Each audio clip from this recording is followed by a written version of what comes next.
The late afternoon light slanted through the mountain valley in long golden beams that caught on the dust rising from the wagon wheels as it rolled to a stop.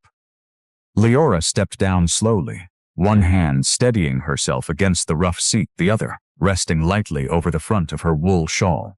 The shack waited ahead like something that had already given up, its boards gray and warped, the roof sagging in the middle where shingles had long since surrendered to wind and time. Yet it was not the ruin itself that made her breath catch. It was the people standing between her and the crooked door. They had come from the town at the foot of the mountain, a loose half-circle of men and women whose faces carried the particular brightness that only appears when someone else's pain is on display. The wind moved through the clearing and carried with it the sharp green scent of pine resin from the tall trees and the heavier, damp smell of mold and old rot rising from the shack's foundation. Leora felt every eye settle on the thin, pale scar that ran from the corner of her left eye down to her jawline. She pulled the shawl closer around her slender shoulders. The torn hem of her faded blue calico dress brushed the dirt at her boots. "Here she is," a man with tobacco-stained teeth sneered. "The scarred widow come to take her palace." Leora kept her spine straight, even as the words landed. The driver who had brought her this far clicked his tongue and turned the wagon without a single farewell. She watched the wheels disappear down the narrow track and felt the last thread of ordinary company snap. Inside her the child stirred, a small flutter beneath the shawl, and she let her fingers settle there for the briefest moment before she forced them still. "The family sent word ahead," the tallest man said, stepping forward so everyone could hear. His voice carried the easy cruelty of someone who had rehearsed the lines. "Said this shack was all that was left once your husband's debts were settled. Said it suited a woman with a face like yours and a secret growing in her belly. They called it their final kindness, or maybe their final joke. Depends ve kep hot igje hot side of the letter you read." Short, hard sentences pressed against her ribs. The child moved again. Leora kept her hand from returning to the shawl. The scar on her cheek burned under the sun and the stairs. She reached for the doorframe to steady herself, but the wood was loose and shifted under her fingers. In that suspended moment, Leora understood how betrayal by blood could empty a person more completely than any stranger-ass blow. The letter from her late husband's brother had arrived 3 weeks after the funeral, written in the same careful hand that had once arranged her marriage. The family had not wanted the reminder of the accident that had taken their son and left his widow, marked and carrying the child they had never approved. They had chosen this place deliberately, a ruined shack in the high country where the wind would swallow any sound she made, and no one would have to look at the scar or the life she carried. The cruelty was not loud. It was precise. It was meant to finish what the accident had begun. A woman in the crowd laughed. Short and ugly. "Bet that scar kept him from wanting to look at you near the end. Family did right sending you here. Out of sight, out of mind." Leora felt her knees loosen. The weight of travel and fear, and the small life depending on her, pressed down at once. She reached again for the doorframe. The wood groaned, and a heavy beam above it shifted, splinters raining onto the step. That was when the shadow fell across the clearing. He came from the tree line without hurry, though a man of his size should have shaken the ground. Thorn stood a full head taller than the tallest man present, his broad shoulders filling the space between Leora and the worst of the stairs. He wore a heavy brown wool coat that stretched across his back, and a wide-brimmed hat that shadowed his eyes until he lifted his head. He did not speak. He simply walked to the loose beam, caught it in one large hand before it could fall, and lifted it back into place, with a quiet strength that needed no show. His other hand rested for a moment on the doorframe near hers, steadying the wood without touching her skin. The crowd's laughter faltered. One or two stepped back without meaning to. Thorn worked without wasted motion.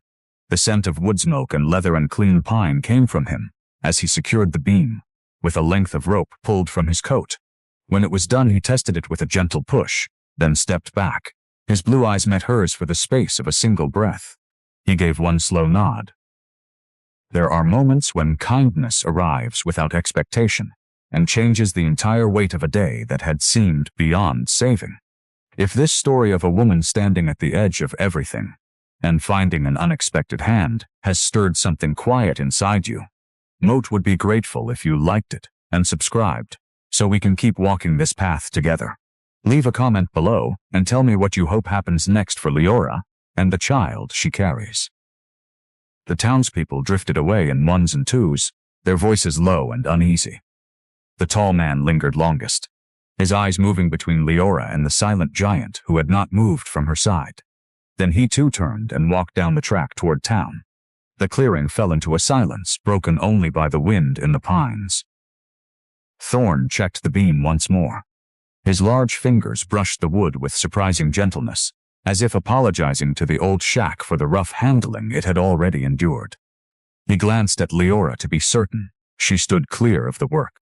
When he was satisfied, he touched the brim of his hat in her direction, another small nod, and began to walk toward the trees. Leora found her voice. It came out as a whisper almost lost in the wind. Thank you. He stopped, turned, looked at her fully. There was no pity in his face, only a quiet recognition that she had survived the afternoon. He gave one last nod, then continued into the shadow of the pines until even his tall silhouette was gone. Leora stood alone in the clearing. The torn hem of her dress had caught again on a protruding nail. She freed it. They kept hot, careful fingers and smoothed the fabric against her leg, the small act of mending what she could, grounding her in the sudden quiet. Inside the shack, a single lantern waited on a rickety table. She stepped through the doorway, the floorboards groaning under her boots, and lit the wick with a match from her pocket. The small flame pushed back the gathering dusk and showed her the single chair, the narrow cot in the corner, the dust that coated every surface like a second skin. She sat. The chair creaked beneath her slight weight. Her hand found the gentle curve beneath her shawl and stayed there. The child moved again, stronger now, as if the sudden silence had given it room to be felt. Leora closed her eyes and let the day settle around her like fallen leaves. The mockery, the precise cruelty of the family that had chosen this place to finish what the accident had started. The stranger who had appeared without being asked and had stood between her and the dark without demanding anything in return. Outside, the wind moved through the newly secured beam with a low, steady sound. Leora opened her eyes and looked toward the small window. At the edge of the trees, just where the last light touched the ground, the tall figure of the mountain man stood with his back to the shack. He faced the road that led to town. He did not move. He simply stood, a silent sentinel between her and whatever might come with the night. Leora felt the child kick once more, a sharp little insistence that life continued even here. She rose and walked to the window, her fingers resting on the sill. The mountain man had not left. He had stayed. And as the lantern flame flickered behind her and the darkness gathered under the pines, Leora realized she did not know whether his presence was a gift or a new complication she could not yet afford. The town had made its feelings clear. The family had made its choice. But this man of few words and steady hands had chosen to stand between her and the dark, and she did not yet know what that choice would cost her heart or Vekep. Hot, a tay it might give to the child, who would one day ask who had been there when the world had turned its back. The wind rose. The pines whispered.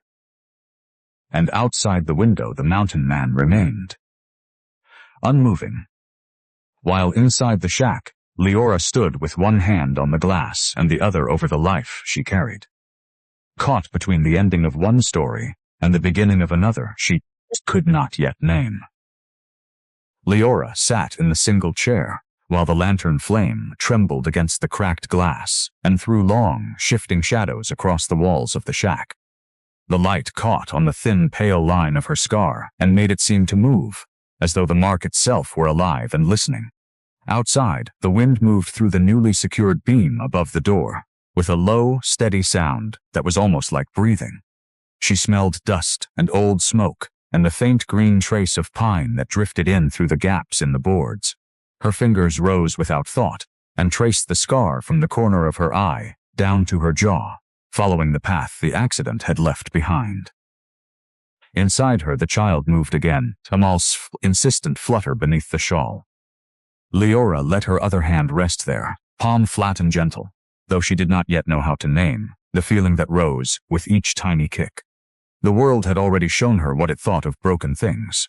It had sent her here, to this sagging roof and these warped boards, because her husband's family had decided that a scarred widow and the child she carried were better forgotten than kept. She had learned early that love could be withdrawn as easily as a letter, that blood could turn colder than any stranger's gaze. How could she bring a child into that same cold? The question settled heavy in her chest and would not lift. She had spent the weeks since the letter arrived, trying not to feel the life growing inside her, trying not to picture a small face that might one day carry the same scar of rejection she now wore. The family had not wanted this child.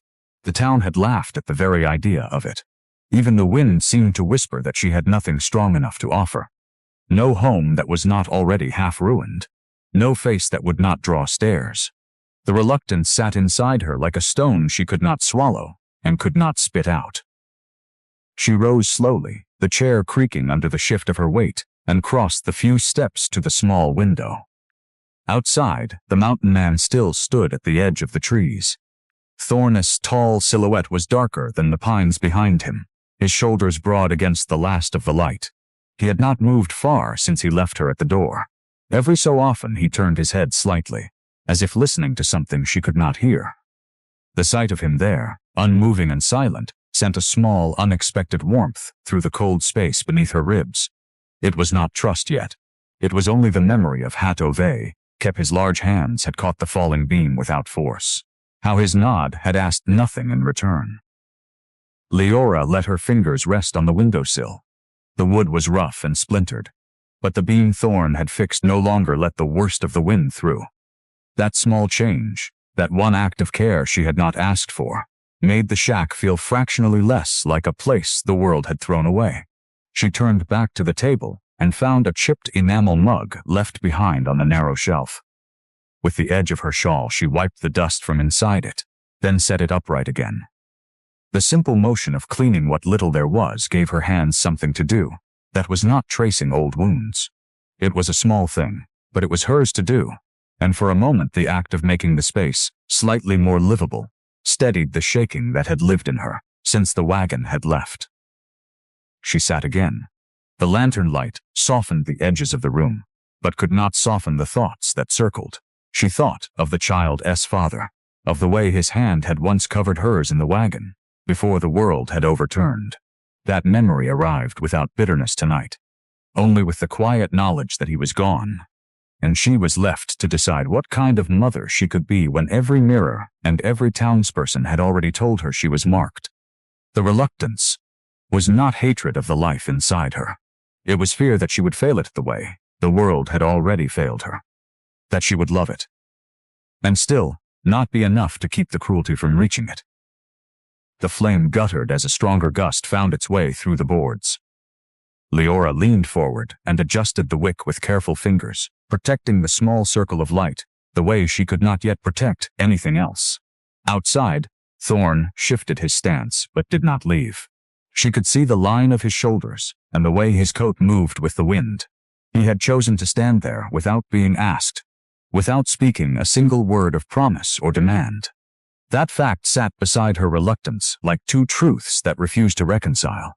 Kindness had come from a stranger when blood had offered only a ruined shack and a final, calculated dismissal. She did not know yet what to do with either truth. She rose once more and walked the short distance to the door. Her hand rested on the latch, but did not lift it. Through the gaps, she could see Thorn more clearly now. He had turned slightly toward the road that led down to town. His head lifted as though he heard something on the night air she could not yet catch. The sight of him there, still keeping watch, sent another small warmth through her. It was the warmth of not being entirely alone in the dark, even if she did not yet understand why he had given it. She let her hand fall from the latch and returned to the chair. The torn hem of her dress caught on the leg as she sat, and she freed it with the same careful fingers she had used on the mug. The small, repeated act of smoothing, ve kepatate, was torn felt like the only control she still possessed. The lantern flame dipped lower. Leora watched the shadows climb the walls and thought of the road that had brought her here and the longer road that still lay ahead. The child moved again, stronger this time, a series of small pushes against her palm, as if it too were trying to understand the shape of the world it would enter. She closed her eyes and let herself feel it fully for the first time since the letter had arrived. The reluctance did not vanish. It simply shared the space with the tiny, insistent life that had already survived the same accident that had marked her face and taken her husband. Perhaps survival itself was a kind of beginning. Perhaps the child did not yet know it had been sent into a world that laughed at moat for scars and turned its back on widows. Perhaps she could keep that knowledge from it a little longer. She opened her eyes and looked once more toward the window. Thorn had not moved. The wind carried the low sound of the pines and the steady rhythm of her own breath. For the space of several heartbeats, the shack felt almost like a place that could hold two people, instead of only the ghosts of what had been taken. Then, from the direction of the road, came the faint but unmistakable sound of a horse moving at a walk. Not close yet, not urgent, but coming. Leora Pa's hand tightened over the slight curve beneath her shawl. She rose without thinking and crossed to the window again, pressing close to the glass so she could see the dark line of the track. Thorn had heard it too. His shoulders had shifted, his head turning fully toward the sound. He did not step forward or call out. He simply stood taller, a silent wall between the shack and whatever was approaching. Leora felt the child kick hard against her palm, as if it sensed the sudden tension that had entered the night. She stayed at the window, one hand on the glass and the other over the life she still did not know how to claim, while the sound of the horse grew slowly louder, and the mountain man remained exactly where he was, unmoving, between her and the dark. The lantern flame behind her flickered once and steadied. Outside, the night held its breath, and Leora stood caught between the reluctance that still lived in her chest and the fragile, unasked-for shield that stood guard beyond the glass, wondering which truth would reach her door first. The sound of the horse grew louder on the hard-packed track, steady and unhurried, as though whoever rode it had no fear of what they might find. Leora stayed at the window, one hand pressed flat against the cold glass, the other resting over the slight curve beneath her shawl. Outside, Thorn had turned fully toward the approaching rider. His massive frame blocked most of the view, but she could still see the horse's head and the dark shape of a man in the saddle. The last of the dusk light turned Thorn's coat almost black against the trees, and the wind carried the sharp smell of horse and oiled leather toward the shack. The rider pulled up at the edge of the clearing and spat on the ground. He was younger than the tall man from earlier, but his face wore the same thin smile. "Family sent me to check on their generous gift," he called out, loud enough for the words to carry through the gaps in the boards. "Wanted to make sure the scarred widow hadn't already run off crying. Said if she is still here come morning, they might decide the land is worth more than they thought. Might they kepanate it back." Leora felt her fingers tighten on the window frame. The child inside her shifted, a small, uneasy movement that matched the sudden tightness in her chest. She had known the family's cruelty was not finished, but hearing it spoken aloud again, here in the growing dark, made the future feel smaller and colder than it had moments before. Thorn did not answer. He simply walked forward until he stood directly between the rider and the shack door. His height made the horse take a half step back. The young man's smile faltered. He tried again, louder this time, as if volume could push past the wall of silent muscle in front of him. "You deaf mountain man? This ain't your business. The widow knows what she was sent here for. A joke, a place to disappear." best she disappears before the family changes its mind about letting her keep even this much. Thorn's shoulders shifted once, a small movement that somehow made him seem even larger. He did not raise a hand. He did not speak. He simply stood, feet planted, head slightly lowered, the way a mountain stands when the wind tries to move it. The rider's horse danced sideways. The young man muttered something under his breath, yanked the reins, and turned the animal in a tight circle. As he rode away, he called back over his shoulder. "Tell her the family's watching, and they don't like strangers poking around their property." The sound of hooves faded into the trees. Thorn remained where he was for several long breaths, his back to the shack facing the empty track. Then he turned. His blue eyes found Leora at the window. He gave the same slow nod he had given earlier, the one that asked nothing and offered only the fact that he was still there. Leora stepped to the door and opened it. The evening air was cool against her face. She stood in the narrow rectangle of light that spilled from the lantern behind her, the torn hem of her dress brushing the threshold. Thorn walked past her without a word and crossed to a pile of fallen branches that lay near the tree line. He chose the driest ones. They kept careful hands and carried them back, stacking them neatly against the wall of the shack where the worst of the wind came through.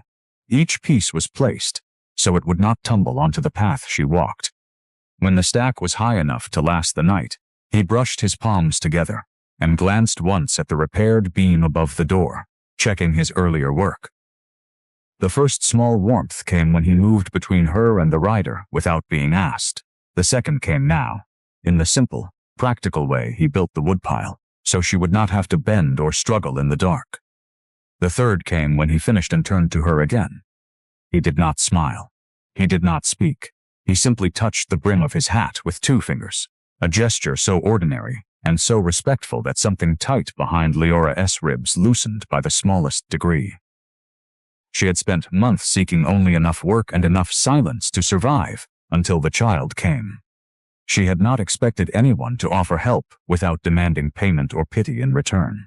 Yet here was this towering stranger who had appeared at dusk, stood between her and cruelty twice in one day, and now stood waiting as though he would do more if she allowed it. The beginning of trust felt fragile and dangerous at once. Trust had already cost her a husband and left her with a scar and a family that wanted her gone. Trust in this man might cost her the last of her independence, or expose the child to whatever trouble followed a mountain man who chose to linger near a ruined shack. Thorn waited. The wind moved through the pines with a low sound that was almost like words she could not quite understand. Leora smoothed the torn hem of her dress between her fingers, then let her hand rest again over the place where the child had moved. She wanted to ask if he knew how to fix a roof that would not leak when the rains came, or if he could show her which branches would no longest, without smoking the small space inside. The words stayed in her throat. Asking felt too much like hoping, and hoping had already proven itself a luxury she could not afford. Thorn seemed to understand the silence. He gave one more nod, slower this time, and began to walk back toward the trees. He had gone only a few paces when he stopped. His head turned slightly, not toward the road where the rider had disappeared, but toward the shack itself. He looked at the sagging roofline, at the loose boards along the side, at the place where the floor met the foundation, and the cold came up through the cracks. Then he looked directly at Leora. His expression did not change, but something in the way he stood suggested he had made a decision he had not yet spoken. Leora felt the child move again, a stronger push against her palm as though it too sensed the shift in the air between the shack and the man who had not yet left. She stood very still in the doorway, the lantern light at her back and the mountain night in front of her, while Thorn waited without impatience for whatever she would do or say next. The town had sent its message and its warning. The family's cruelty had reached across the miles once more, but between her and all of it stood this silent, towering figure who had chosen, twice now, to remain when every other person had turned away. He did not step closer. He did not speak. He simply stood there in the gathering dark, the wood he had stacked still smelling faintly of pine and clean earth, and waited to see whether the scarred widow in the ruined shack would send him away, or allow him to stay long enough to do the work that clearly needed doing. Leora's fingers tightened on the edge of the doorframe. The words she needed would not come. The future she had tried not to imagine, for the child inside her suddenly felt larger and more uncertain than it had when the sun was still high. And Thorn remained exactly where he was, a question she had not yet found the courage to answer. Dawn came slowly to the mountain valley, the first pale light touching the peaks before it reached the clearing. Leora had not slept well. She had sat by the lantern until the oil burned low, listening for hoofbeats or voices on the track. When sleep finally came, it was thin and broken by dreams of wagons overturning and letters that turned to ash in her hands. She woke to the sound of wood shifting above her and the low, steady rhythm of work already underway. She rose and wrapped the shawl around her shoulders.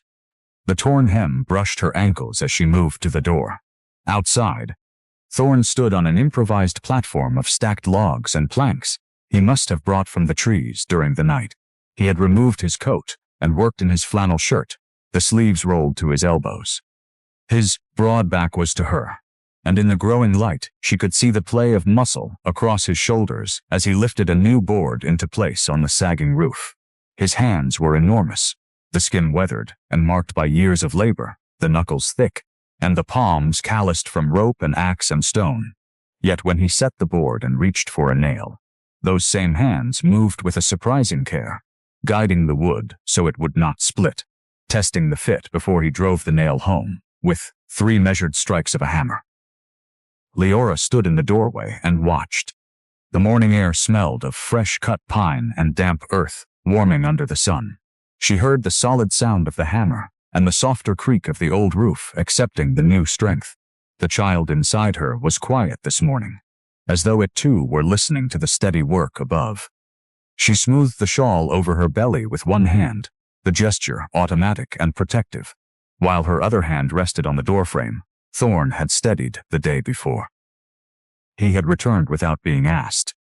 After she had closed the door last night, he had waited a long time in the clearing, then disappeared into the trees. She had thought he might not come back, yet here he was at first light, doing the work that needed doing as if it were the most natural thing in the world. The quiet warmth that had kindled in her chest the evening before grew a little stronger as she watched his hands. They were hands that could have broken the young rider without effort. Yet they treated the old wood with a gentleness that spoke of respect for things that had already been damaged. In a world that had sent her here to be forgotten, those hands were choosing to mend instead of break. Thorn finished securing the board and shifted his weight to reach for another. He glanced down and saw her in the doorway. He gave the same slow nod he had given before, then returned to his work without waiting for an answer. The movement was not dismissive. It was simply the acknowledgement that she was there and that the work continued. Leora felt the warmth deepen. No one had looked at her that way in a long time, not with pity, not with mockery, but with the simple recognition that she existed and that her presence did not require explanation or apology. She stepped outside and walked to the woodpile he had built the night before. The driest pieces were still on top, exactly as he had left them. She chose one and carried it to the small ring of stones he had also arranged near the door. When she knelt to arrange kindling, she felt the child shift, a gentle reminder that she was not alone in her body, even if the world had tried to make her feel alone in every other way. The reluctance that had lived in her since the letter arrived did not disappear, but it shared space with something new. This man's hands, calloused and careful, were building a roof that would keep rain from the child when it came. That fact settled inside her like a small, steady flame. Thorn worked through the morning with the same unhurried determination. When a loose shingle threatened to slide, he caught it before it could fall, his large fingers closing around it with the same control he had shown with the beam the day before. Once he paused and looked toward the road that led to town. His head lifted as though he were listening for something she could not yet hear. The public nature of his presence was its own kind of protection. Anyone riding past would see the massive mountain man on the roof of the widow's shack and know that she was no longer entirely alone or unprotected. The thought should have frightened her. Instead, loosened something tight in her chest that had been knotted since the family S letter arrived. She brought him water in the chipped enamel mug she had cleaned the night before. She set it on a flat rock within his reach and stepped back without speaking. Thorn climbed down long enough to drink, then set the mug back on the rock with both hands so it would not tip. His eyes met hers for a moment, another nod. Then he climbed back up and continued working. The small exchange, wordless and ordinary, felt like the first normal thing that had happened to her in months. By mid-morning, the worst of the sag had been corrected, and the new boards made a clean line against the older, weathered ones. Thorn tested the edge with his palm, pressing down to be certain it would hold. Satisfied, he gathered his tools and climbed down. He stood in the clearing and looked at the roof, then at Leora. The morning light caught on the scar along her cheek, but his gaze did not linger there.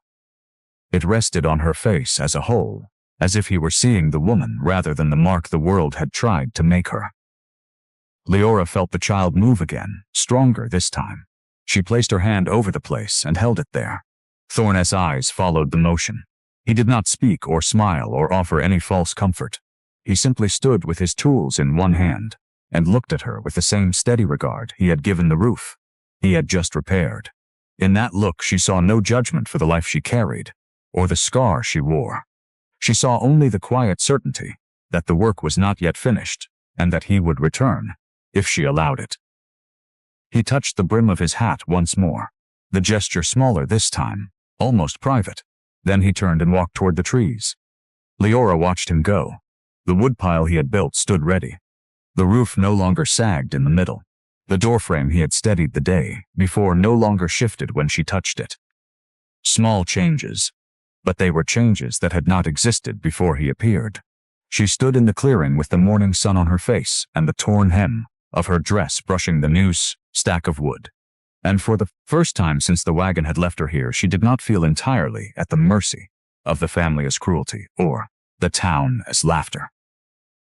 Yet as Thorn's tall silhouette disappeared into the pines, she heard voices carried on the wind from the direction of the road. Not close, not yet, but enough to remind her that the young rider had seen the mountain man working on her roof, and that the town would have something to say about a scarred widow accepting help from a stranger who lived in the high country. Leora's hand tightened over the place where the child rested. The roof was stronger, the wood was stacked. But the protection Thorn had given her was visible now, and visibility in this valley had always come with a cost. She did not yet know whether the cost would fall on her or on the small life she was only beginning to allow herself to hope for. Thorn did not reappear. The voices on the wind faded. Leora remained in the clearing a long time, one hand on the new wood and the other over the child, while the mountain man's quiet work settled around her, like the first layer of a shelter she had not known how to build for herself. The afternoon sun warmed the clearing and turned the newly repaired section of roof into a clean line against the older, weathered boards. Thorn had returned after midday vacapite hot, more tools and lengths of wood he carried from the trees. He worked without hurry on the side wall, where the wind had always found the largest gaps, his large hands fitting new boards into place with the same steady care he had shown on the roof at dawn. Leora watched him from the doorway for a while, then turned back inside. The shack felt different with the roof strengthened. Light came through the windows more evenly now, and the worst of the drafts had lessened. She set the chipped enamel mug on the table and took up the torn hem of her faded blue calico dress. The needle moved slowly through the fabric. Leora's fingers were slender and work-worn, but they knew this work. She had mended clothes by lantern light, in better times and in worse. Each small stitch pulled the torn edge together and made the hem whole again. The sound of the needle passing through the calico was soft and regular, a quiet rhythm that filled the small space. Outside, she could hear the measured strikes of Thorn's hammer and the occasional creak of old wood accepting new strength. The two sounds together, her needle and his hammer, made the afternoon feel almost ordinary, as though two people were simply making a place livable, instead of one woman hiding in a ruin the world had thrown at her. She had gathered wild greens earlier, While Thorn worked, young leaves that grew near the tree line, where the soil was still damp from spring. She had a few small potatoes, left from the meager supplies she had brought with her. In the narrow pot she had found on the shelf, she boiled the potatoes until they softened. Then, added the greens and a pinch of salt she had saved. The smell that rose from the pot was simple, earth and green, and the faint sweetness of the potatoes breaking down. Steam curled upward and touched her face, warming the scar along her cheek for a moment before it faded. She stirred slowly, tasting with a wooden spoon she had carved smooth with her own knife. The stew was thin, but it was hot, and it was hers to make. While the pot simmered, she finished the last stitches on the hem. She held the dress up to the light from the window and examined her work. The tear was gone. The fabric lay flat and even. It was a small thing, this mended hem. But it was a thing she had restored with her own hands, in a place that had been meant to strip her of everything. She folded the dress carefully and set it aside, then turned back to the stew. The child inside her had been quiet most of the day, but now it moved, as if responding to the warmth of the small fire she had built and the smell of food.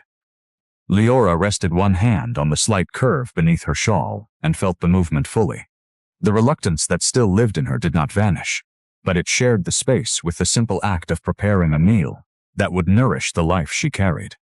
These hands that mended cloth and stirred stew were the same hands that would one day hold the child. The thought arrived without invitation and stayed. Outside, Thorn continued his work on the wall. She could see him through the window when she glanced up, his broad back bent to the task, his calloused hands fitting each board so the gaps disappeared. Once he paused and looked toward the road that led to town. His posture changed slightly, the way it had the evening before when the rider had come. Leora felt a flicker of the old fear return. But it was quieter now, held at a distance by the sound of the stew bubbling, and the knowledge that Thorn was between her and whatever might come. She ladled the stew into 2 bowls she had washed clean. One she set on the table for herself, the other she carried to the door. Thorn had finished the section of wall and was gathering his tools when she stepped outside. He turned at the sound of her boots on the earth. Leora held out the bowl without speaking. The steam rose between them. He looked at the bowl, then at her face. For a moment she thought he might refuse. Then he set his tools down and took the bowl with both hands, the same careful way he had handled the wood. He nodded once, the gesture smaller than before but no less clear. He ate standing, his large frame making the bowl look small in his hands.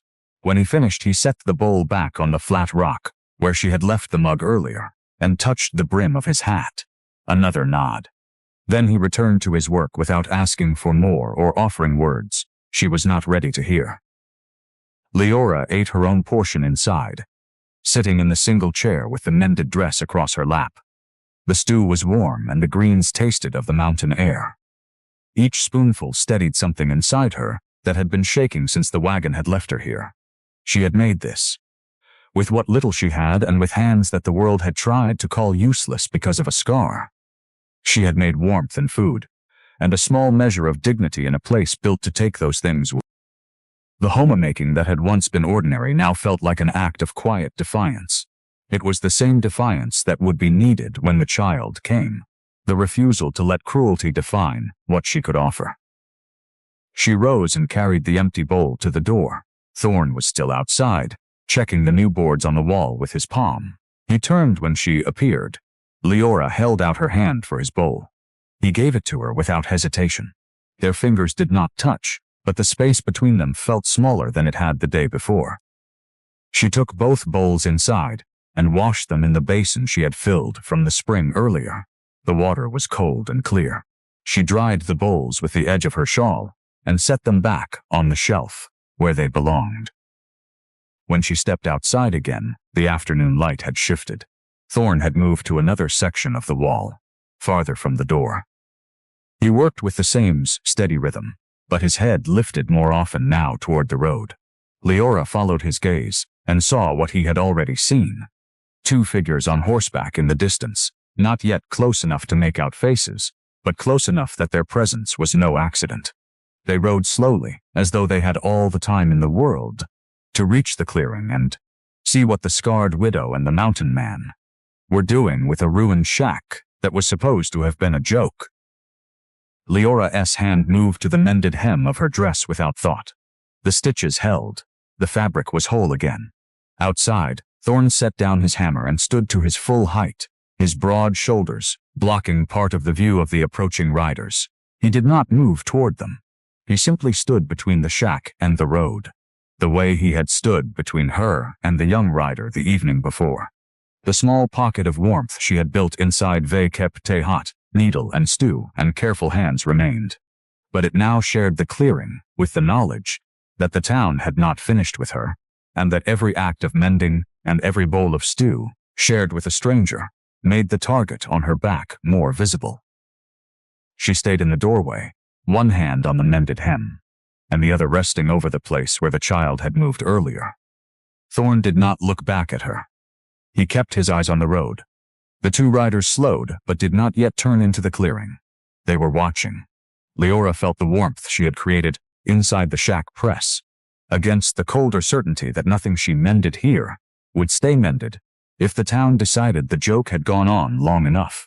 She did not know Ove Kep, yet whether the man standing guard outside her door would be enough to keep the laughter and the cruelty from reaching the life she was only beginning to claim as her own. The riders remained on the road, their horses shifting restlessly. Thorn remained where he was, unmoving, and inside the shack, the steam from the empty pot still rose in thin curls, carrying the last scent of the simple meal that had, for a little while, made the ruined place feel like the beginning of a home instead of the end of one. The riders on the road lingered longer than they should have. Leora stood in the doorway with the mended hem of her dress, brushing her fingers, until they finally turned their horses and rode back toward town. The sun had begun to slide behind the peaks, and the clearing filled with long shadows. Thorn had finished the section of wall he was repairing, and stood for a moment with his tools in his hands, watching the road until the last sound of hooves faded. Then he turned to her. "The floor inside needs work," he said. His voice was low and rough from disuse. The first words she had heard him speak beyond a nod. "Some boards are soft. A foot could go through." Leora nodded. She had felt the give in the floor near the table and had stepped around it without comment. Now she stepped back and let him pass into the shack. He carried the lantern she had lit earlier and set it on the floor near the worst of the sagging boards. The light threw his shadow large against the wall as he knelt. His hands, still marked with the day's work, tested the edge of a board. It gave under his fingers with a damp, splintering sound. He reached for his tools and began to pry it up Ve kep te hot careful force, lifting rather than breaking so the surrounding wood would not suffer more. The smell of old rot rose from the opening, damp earth and decaying timber that had been hidden beneath the floor for years. Leora stood a few steps back, one hand resting on the table, the other unconsciously smoothing the mended hem of her dress. She watched Thorn's broad shoulders as he worked. The board came free with a low groan. He set it aside and reached in to test the joist beneath. His hand paused. In the lantern light, something caught and held. A thin, bright line glinted against the dark soil and rotted wood. Thorn went very still. Then he brushed away a layer of damp earth with 2 fingers. The glint widened. It was not a coin or a stray piece of metal. It was a seam of rock threaded with gold, rich and unmistakable even in the low light. The ore caught the flame and threw it back in warm, sudden sparks. Leora took an involuntary step closer. The child inside her moved sharply, as though it too had felt the shift in the air. She stared at Moff the gold vein, running beneath the floor of the shack that had been meant to be her punishment. The family had called it a joke. They had sent her here because they believed the place was worthless. A final act of dismissal for the scarred widow, and the child they did not want. Yet beneath the rot and the sagging boards lay something that could change everything. Thorn did not speak at first.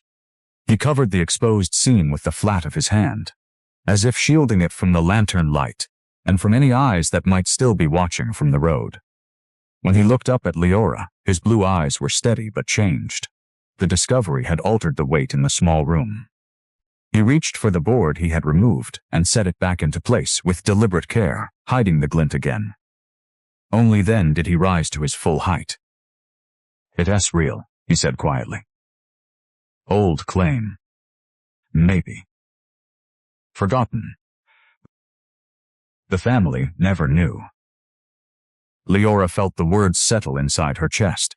The cruel joke the family had played had hidden a destiny they could never have imagined.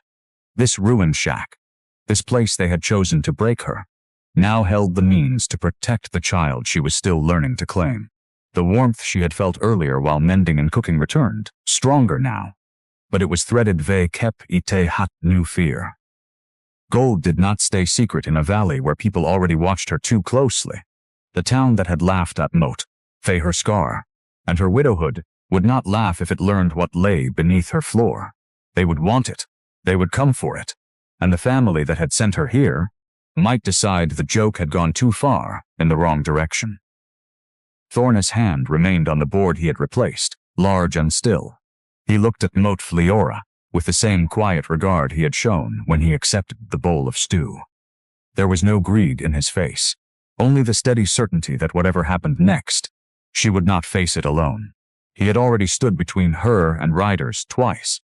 Now the stakes were higher, and his presence in the small shack felt like the first real shelter she had known since the accident that had taken her husband and left her marked. Leora knelt slowly beside the covered board. She did not touch it. Her fingers hovered above the wood, then rested instead on the slight curve beneath her shawl. The child moved again, insistent. She thought of the stew she had made, of the hem she had mended, of the small dignity she had tried to build in this place. All of it had been an act of survival. Now survival had a different shape. The gold could buy safety for the child.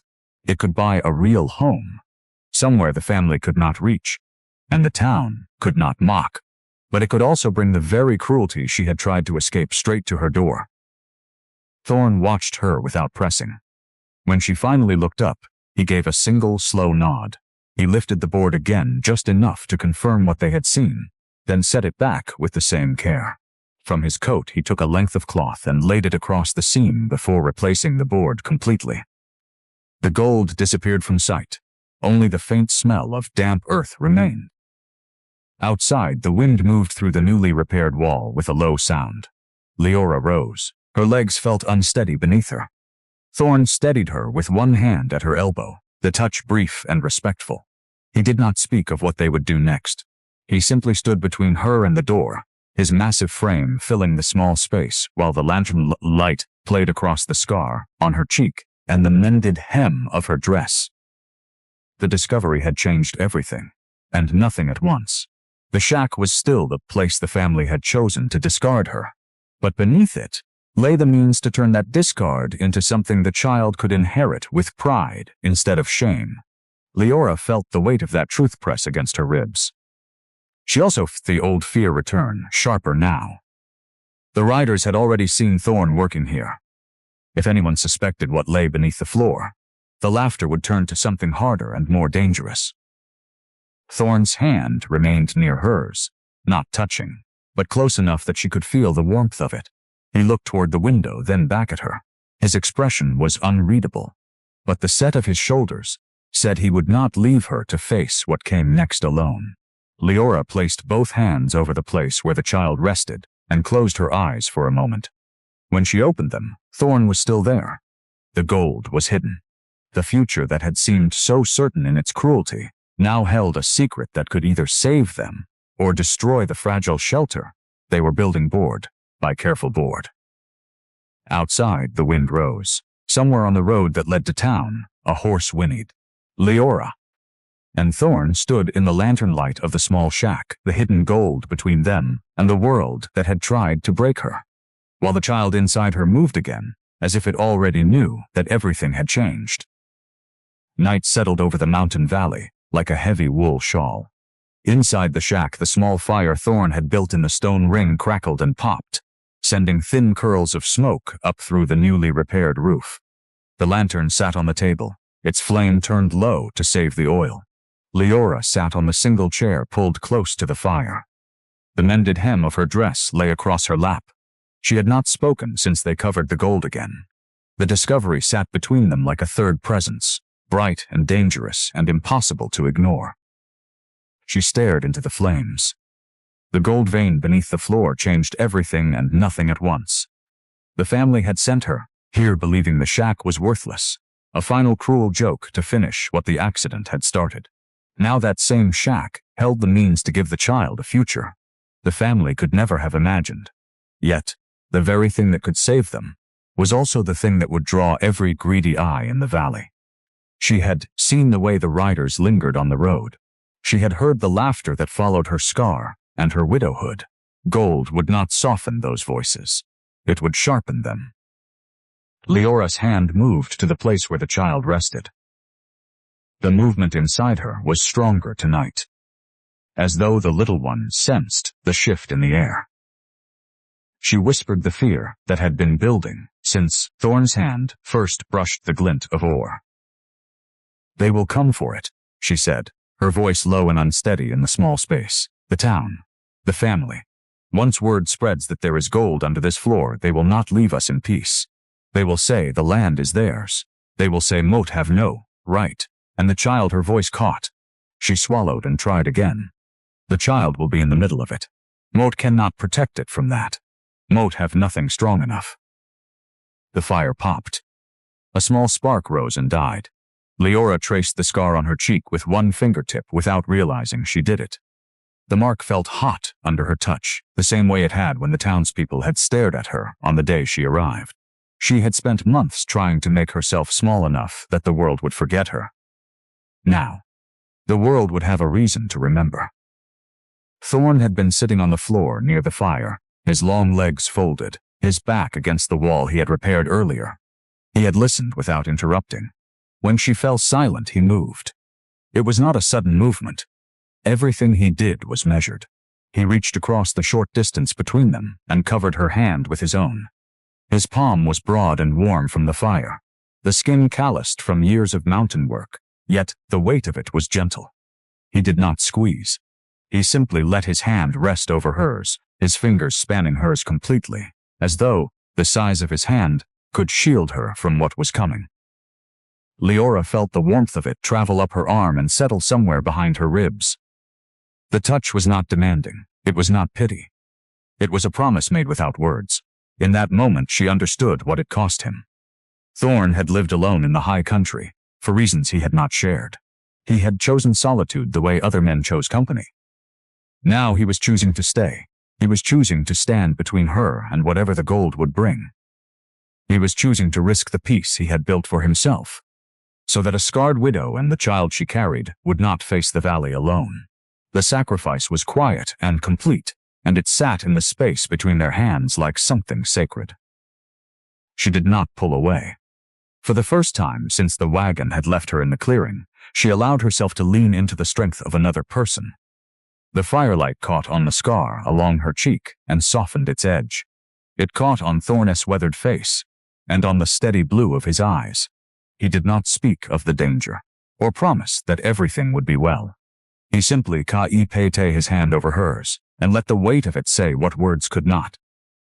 Outside, the wind moved through the pines with a low, steady sound. Somewhere on the road that led to town, a horse whinnied, the sound distant but clear in the night air. Leora felt Thorn's fingers shift slightly, not pulling away, but tightening just enough that she knew he had heard it too. His body remained still, but the set of his shoulders changed. The solitary life he had lived was already beginning to cost him. The town would not look kindly on a mountain man who had taken up with the widow they had tried to forget. The family would see his presence as interference, yet he did not move his hand from hers. Leora looked down at their joined hands in the firelight. His was so much larger, so much stronger, yet it had never once been used to frighten or demand. She thought of the way he had caught the falling beam on the day she arrived, of the way he had repaired the roof and the wall without being asked, of the way he had covered the gold the moment he found it so that no one else would see. Every act had been protection. Every act had been a choice to stay, when the easy thing would have been to walk back into the trees and leave her to the joke the family had played. The child moved again beneath her shawl. Leora felt the small push against her palm and against the warmth of Thorn's hand above it. For a moment the three of them, her, the child, and the man who had chosen to stand guard, felt like something whole instead of three broken pieces the world had tried to discard.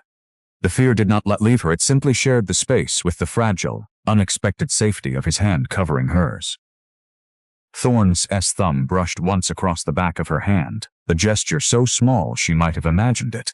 Then he stilled again.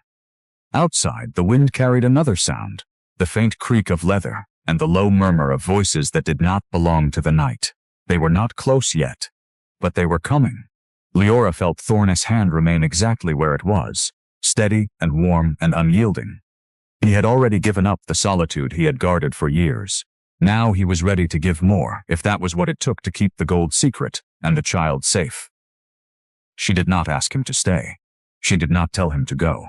She simply let her fingers curl slightly beneath the shelter of his palm, and felt the child move once more, as though it already knew that the man whose hand covered hers had chosen them both over the quiet life he had built in the mountains.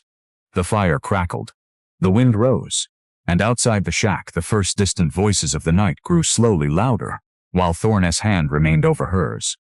A silent vow that whatever came would have to pass through him first. The morning after the gold's discovery dawned clear and cool.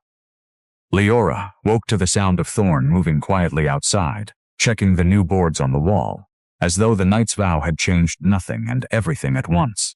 She had slept fitfully, one hand resting over the place where the child moved in restless dreams. When she stepped outside, he was already there, his tall frame outlined against the pines. He gave her the same slow nod, but his eyes lingered on her face a moment longer than before. The hand that had covered hers by the fire had left a warmth that had not yet faded. Supplies were running low. The few potatoes and the wild greens she had gathered would not last another day. She needed water that did not come from the spring near the tree line, and perhaps a small sack of flour or beans, if anyone in town would sell to her. Thorn had said little, but when she picked up the empty bucket, he took it from her hands without asking and carried it himself. He did not tell her to stay behind. He simply walked beside her down the track toward town, his presence a silent answer to the fear she had whispered in the firelight. The town well stood at the center of the dusty square. A handful of women were already gathered there, with their own buckets and children clinging to their skirts. The moment Leora stepped into the open space, the low murmur of conversation changed. Heads turned. Eyes found the thin scar along her cheek and the slight curve beneath her shawl. One of the women, the same one who had laughed on the day she arrived, spoke first. "Look who's come crawling out of her palace," she said, loud enough for everyone to hear. "The scarred widow needs water now." Thought the mountain man would fetch it for her. Leora kept her spine straight. She had learned long ago that shrinking only invited more cruelty. She set her bucket on the edge of the well and reached for the rope. Her fingers were steady, even though her heart beat hard against her ribs. The child inside her was quiet this morning, as though it too were waiting to see what the town would do. Another voice joined in. A man's this time. "Heard you've got company up there now. Big fellow from the high country. Family won't like that. They sent you here to disappear. Not to take up vacapite, hot some hermit who thinks he can claim what isn't a." The laughter that followed was sharp and ugly. It carried the same tone as the laughter on her first day, but now it held an edge of something more dangerous. They had seen Thorn working on her roof and her walls. They had seen him stand between her and the rider. Rumors moved faster than wagons in a small town, and the gold that still lay hidden beneath her floor made every glance feel heavier. Leora pulled the bucket up, the rope rough against her palms. She did not answer. She had come for water and perhaps to ask quietly if anyone needed help with mending or washing, in exchange for a few coins or a sack of beans. The words for that request stayed in her throat. The cruelty in their faces told her the answer, before she could speak it. She turned to leave. That was when the tall man from her first day stepped out from the shadow of the general store. He had been waiting. His smile was thin and satisfied. "Family sent word," he said. "Said if you still here and taking up, they kept ite, hot strangers, they might have to come see for themselves what so special about that shack. Said you better remember your place before someone reminds you of it." The crowd had grown. More people had drifted closer, drawn by the scent of easy cruelty. Leora felt the old fear rise, the same fear that had lived in her since the accident and the letter that followed. She clutched the full bucket with both hands and kept walking. The mended hem of her dress brushed the dust. She did not look back. Then the shadow fell across her path. Thorn had been waiting at the edge of the square, giving her the space to try on her own. Now he stepped forward and placed himself between her and the tall man. He did not raise his voice. He did not need to. His size alone made several people take an involuntary step back. His blue eyes found the tall man and held there, steady and unblinking. Enough. The single word carried across the square like a dropstone. It was not loud. It was simply final. The tall man's smile faltered. He opened his mouth to speak again, but Thorn took one step closer. That was all. The man's throat worked. He muttered something under his breath and turned away. The crowd that had gathered began to drift, their laughter dying into uneasy silence. No one wanted to meet the mountain man's gaze for long. Leora stood very still. The bucket of water was heavy in her hands. Thorn did not touch her. He simply stood at her side, his broad shoulders blocking the worst of the stairs that remained. When the square had mostly emptied, he reached for the bucket. She let him take it. Their fingers brushed for the briefest moment. The warmth from the night before returned, steadier now, because it had been witnessed in the light of day. They walked back toward the track that led to the shack without speaking. Thorn carried the water, as though it weighed nothing. Leora walked beside him, the mended hem of her dress, moving ve kepte hat each step. She felt the eyes of the town on her back, even after they had left the square. The protection he had given her had been public and undeniable.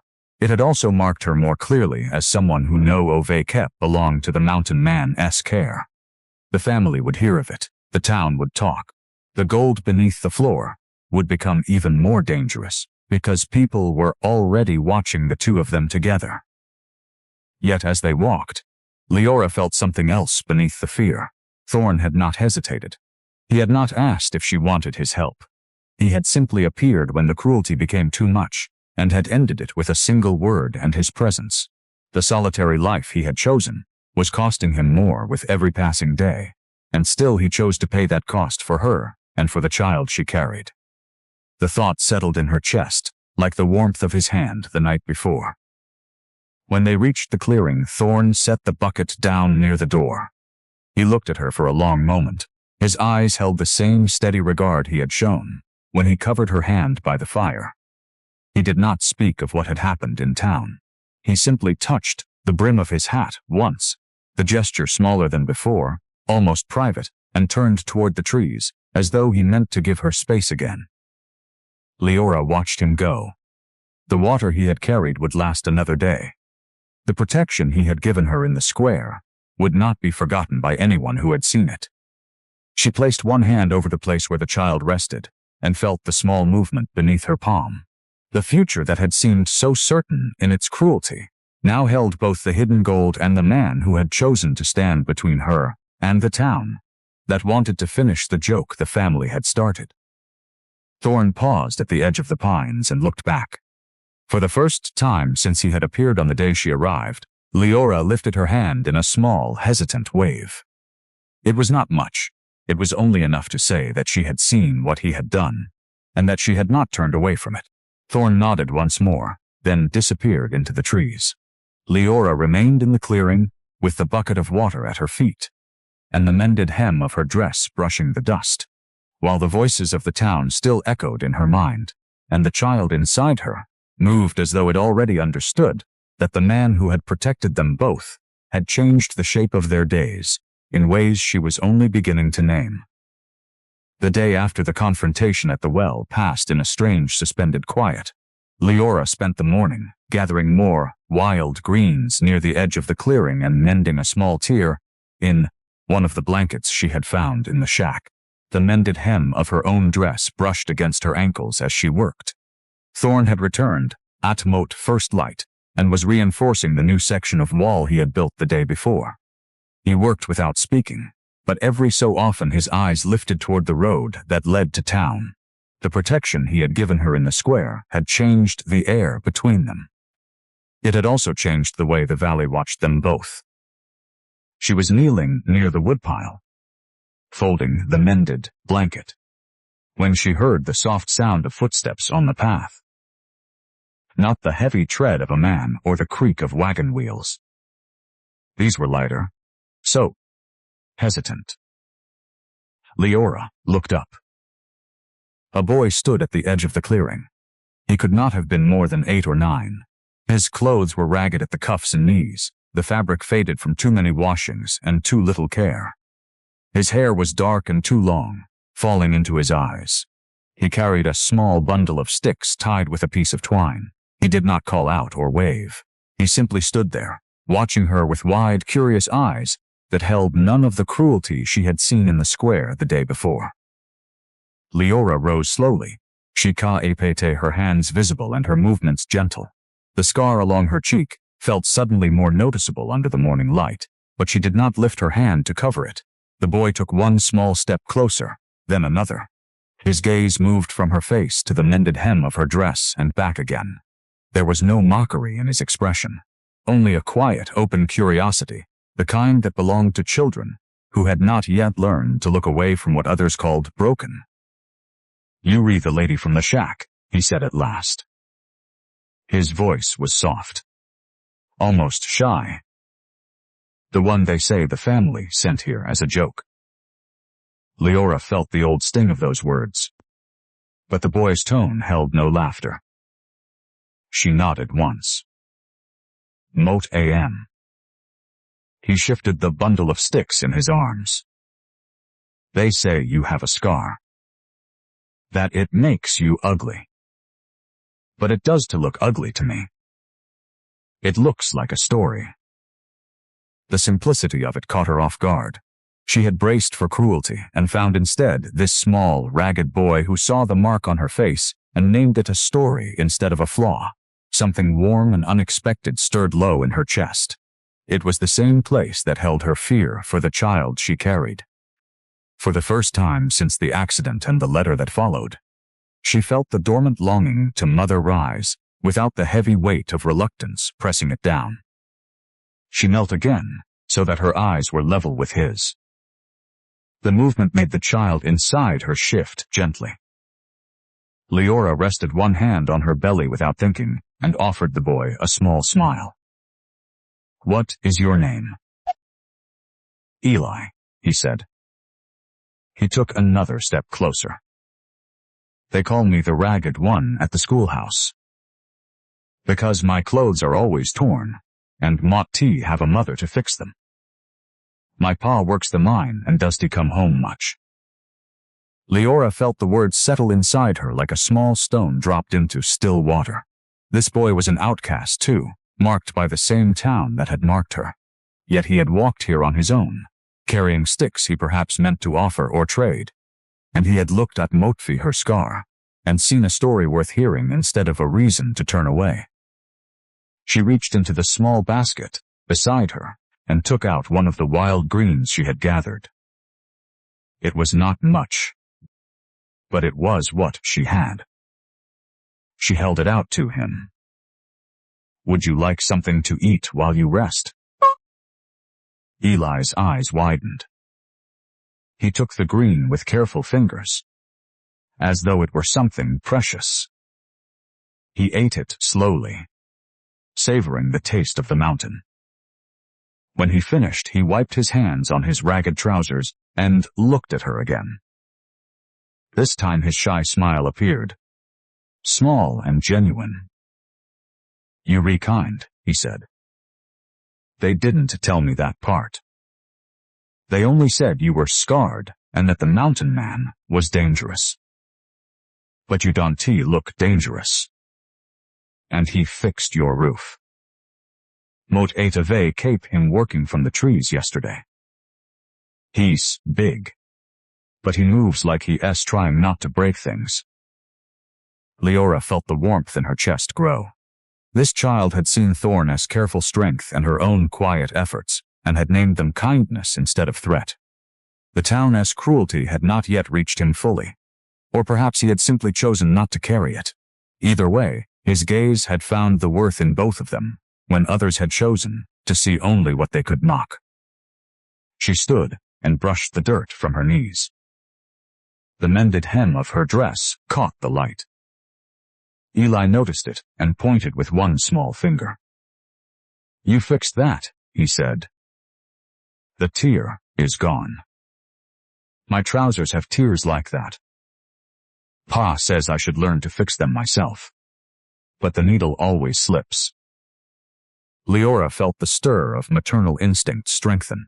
She wanted, suddenly and fiercely, to sit this boy down and mend his clothes the way she had mended her own. She wanted to offer him the same small dignity she had tried to build for herself and the child inside her. The reluctance that had lived in her since the family's letter felt thinner in this moment, worn away by the simple fact of a child who saw her clearly and did not turn away. She was about to speak when Eli's head turned toward the road. His expression changed. The shy smile faded into something more cautious. He took a small step back. "I should go," he said quietly. "They be looking for me. If they see me here, they'll say, 'Mot met, helping the widow and the mountain man.' They already talk about the gold people say is under your floor. Mot don't believe them. But they get mean when they talk about it." Leora's hand moved instinctively to her belly. The child moved in response, a small strong push. The secret beneath the floorboards was no longer only hers and Thorne's. A child from town had heard the rumors. If Eli had heard them, others had too. The danger Thorne had vowed to stand against was already reaching beyond the clearing. She wanted to ask Elive Kephatate else he had heard, but the boy was already backing toward the trees. He gave her one last look. The curiosity still there, but now edged with the caution he had learned too young. "Thank you for the green," he said. "And for not laughing at my clothes." Then he turned and disappeared into the pines, the bundle of sticks still in his arms. Leora remained in the clearing, one hand over the place where the child rested, and the other touching the mended hem of her dress. The boy's words echoed in the quiet. He had seen past her scar to the kindness beneath it. He had seen Thorne's careful strength instead of danger. For a moment she had felt the full, uncomplicated longing to mother not only the life inside her, but this ragged boy who had walked into her clearing, looking for something the town had refused to give him. Thorne appeared at the edge of the trees a moment later. He must have been working nearby and had heard the voices. He looked at her, then in the direction Eli had gone. His blue eyes held a question he did not voice. Leora met his gaze and gave a small nod. The boy had brought no threat. He had brought something rarer. The first innocent acceptance she had known since the accident. Yet as Thorne crossed the clearing to stand beside her, Leora felt the warmth of the moment begin to cool. Eli had heard the rumors about gold. He had known enough to be cautious. The town that had mocked her at the well would not stay quiet for long. And the child inside her moved again, as though it too understood that the kindness of one small boy could not yet protect them from the greed and cruelty that were already circling closer. Leora placed both hands over her belly and closed her eyes for a brief moment. When she opened them, Thorne was still there, the boy was gone, and the future that had felt, for one fragile instant, touched by simple acceptance now carried the weight of secrets that even a child's curious gaze could not keep hidden forever. Night returned to the shack with the same wind that had carried rumors through the valley all day. Leora lit the lantern early and pulled the single chair close to the small table. Thorne had come inside without being asked. He sat on the floor near the fire he had built, his long legs folded, his back against the wall he had repaired. He did not speak. He simply watched the flames and occasionally glanced toward the door, as though listening for sounds that had not yet arrived. She had found an old flannel shirt in the corner of the shack, faded and worn thin at the elbows but still whole enough to be useful. With careful scissors, she cut small pieces from it, a tiny bodice. 2 sleeves no longer than her hand, a square that would become the back. The fabric was soft from years of use. It smelled faintly of pine and the mountain air that had dried it on some forgotten line. Leora threaded a needle with the last of her dark thread and began to stitch. The first seam was for the shoulder. She worked slowly, each stitch small and even, the needle passing through the flannel with a soft, regular sound that filled the quiet space. Outside, the wind moved through the new boards on the wall. Inside, the lantern light caught on the scar along her cheek and softened its edge. It caught on her hands, slender and work-worn, guiding the thread with the same care she had once used to mend her own torn hem. She was making clothes for the child. The thought no longer felt like a distant possibility she could push away.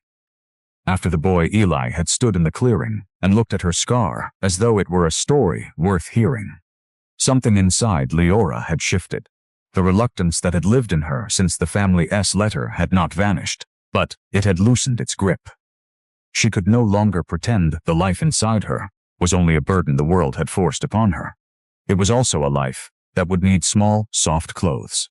It would need someone to stitch hope into faded cloth, so that when it arrived, it would have at least this much, the knowledge that it had been expected and prepared for with love, instead of fear. Thorn watched her without comment. His large hands rested on his knees, still and patient. Once he rose and added another piece of wood to the fire, placing it so the flames would not leap too hot or smoke the small room. The simple act of tending the fire while she worked was its own kind of warmth. He did not ask what she was making. He did not offer false assurances that the rumors would fade or that the town would leave them in peace. He simply stayed, his massive frame making the shack feel smaller and safer at the same time. Leora held up the tiny sleeve she had finished. The seam was straight. The fabric would be soft against new skin. She set it aside and began the second sleeve. Each stitch was an act of defiance against the laughter that had followed her from the day she arrived. Each stitch was a refusal to let the family's cruel joke define what this child would know of the world. The gold, hidden beneath the floor, could buy safety one day. These small clothes were the beginning of something the gold could never purchase. The certainty that the child would be met with care instead of mockery. She paused to rest her hand over the slight curve beneath her shawl. The child moved in response, a gentle push against her palm. Leora smiled without meaning to. The smile felt new on her face, as though her mouth had forgotten the shape of it. Thorn noticed. He gave a single, slow nod from his place by the fire. It was the same nod he had given when he first steadied the falling beam. The same nod he had given after he covered the gold. The same nod he had given when he stood between her and the town at the well. It said he saw what she was doing, and that he would remain while she did it. The third warmth came when she finished Bayote hat sleeves and began the small bodice. She worked the needle through a tiny buttonhole she had fashioned from a scrap of the same flannel. The work was delicate and required all her attention. When she looked up, Thorn had placed a cup of water on the table beside her without a word. The cup was the same chipped enamel one she had cleaned days earlier. He had filled it from the bucket they had carried from town. The gesture was small and ordinary, and it made the stitching feel less like solitary labor and more like the beginning of a shared life. Leora took a sip and set the cup down. She returned to the needle. The wind outside had grown stronger. It pressed against the new boards and found no weakness. Thorn had done his work well. She thought of Eli's ragged trousers and the way the boy had looked at her mended hem, as though it were something miraculous. She wondered if she would ever see the boy again, or if the town would keep him away now that he had shown kindness to the scarred widow and the mountain man. The thought brought a fresh ache, but it also brought clarity. The same hands that had mended her own dress could one day mend clothes for this child and perhaps, if the world allowed, for other children who needed to be seen as more than their ragged edges. She finished the bodice and held the 3 small pieces together against the lantern light. They were simple. They were imperfect. They were the beginning of a wardrobe for a life that had not yet arrived. Leora folded them carefully and placed them in the basket beside the table. When she looked up again, Thorn was still watching. His blue eyes held the firelight and something deeper, the same quiet vow he had made when his hand covered hers by the fire the night the gold was found. He had given up the solitude of the high country for this small room, this woman, and the child she carried. The cost of that choice was already visible in the way he listened to every sound outside the door. Leora rose and crossed to the fire. She added the last of the greens she had gathered to the pot that still held a little of the earlier stew. The smell rose warm and simple. She ladled some into the chipped cup and carried it to Thorn. He accepted it with both hands, the same careful way he had accepted the bowl the day before. He drank slowly. When he finished, he set the cup on the floor beside him and looked at her with an expression she could not fully read. It was not pity. It was not expectation. It was the look of a man who had already decided that whatever came next, he would meet it here, in this shack, with her. Outside, the wind carried a new sound, the distant creak of leather and the low murmur of voices that did not belong to the night. They were not close yet, but they were moving. Leora felt Thorn's body shift slightly, the way it had when the riders had lingered on the road. He did not rise. He simply placed one large hand on the floor between them, palm up, an invitation she could accept or refuse. She placed her smaller hand in his. His fingers closed around hers with the same gentle strength he had used on the falling beam and the hidden gold. The child moved again inside her, a strong, insistent push against the place where their hands rested. Leora looked at the tiny clothes folded in the basket, and then at the man who had chosen to stay. The future that had once seemed so certain in its cruelty now held both the hidden gold and the quiet, powerful presence of Thorn's hand around hers. Yet as the voices on the wind grew faintly louder, she felt the warmth of the moment press against a colder certainty. The town had seen them together at the well. A child from that same town had walked into her clearing and spoken of gold. The family that had sent her here as a joke would not remain silent forever, and the small clothes she had stitched with defiant hope might one day be needed sooner than she was ready to face. Thorn's thumb brushed once across the back of her hand. The fire crackled, the wind rose, and outside the shack the first distant voices of the night drew slowly closer while Leora sat, with her hand in his, and the tiny garments of hope folded between them, waiting to see which truth would reach their door first. 3 days after the night of stitching, the county fair arrived in the valley, like a sudden burst of color against the mountains. Banners snapped in the wind above makeshift booths. Fiddle music drifted from a platform near the livestock pens. The smell of roasting meat, fresh bread, and dust rose in the warm afternoon air. Leora had not wanted to go. The town square still carried the memory of cruel laughter at the well, and the gold hidden beneath her floor made every public appearance feel like a risk. But Thorn had said quietly that hiding would only feed the rumors, and that the fair was a place where people sometimes saw what they chose to see, instead of what they had been told. She wore the faded blue calico dress with the mended hem. The small garments she had stitched for the child were folded carefully in a basket she carried. Thorn walked beside her, his massive frame making the crowd part without effort. He wore his heavy wool coat and wide-brimmed hat. His hand rested lightly at the small of her back when the press of bodies grew too close. It was the first time he had touched her in daylight, without necessity. The warmth of it steadied her, more than she expected. Eyes followed them as they moved through the fair. Some were curious, some were openly judgmental. Women whispered behind gloved hands. Men looked at Thorn's size and then at Leora's scar, and the slight curve beneath her shawl, their expressions shifting from surprise to calculation. The story of the scarred widow and the mountain man, who had stood between her and the town, had already traveled. Now the two of them walked together in the open, and the valley watched to see what would happen next. Leora kept her chin lifted. She had learned that shrinking invited more cruelty. Thorn's presence beside her made the stairs feel less like stones and more like something she could endure. They stopped at a booth selling simple supplies. She traded a few coins for a small sack of flour and a length of sturdy thread. The woman behind the table took her money without meeting her eyes. Leora thanked her anyway.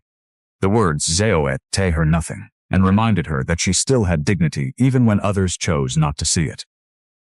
They had begun to turn toward the livestock pens when a small hand tugged at the mended hem of her dress. Leora looked down. Eli stood there, his ragged clothes the same as the day he had walked into her clearing. His dark hair was still too long. His face smudged kep ite hot dust from the fairgrounds. But his eyes were bright with the same open curiosity she remembered. He did not seem to notice the stares around them. He only saw her. "You came," he said, loud enough that several people nearby turned. "Moat told my pa you would." Moat told him the lady from the shack was too scary like they said. Mort told him she was kind. A ripple moved through the small crowd that had gathered. Someone muttered. Someone else laughed under their breath. Leora felt the old instinct to shrink rise and then fade.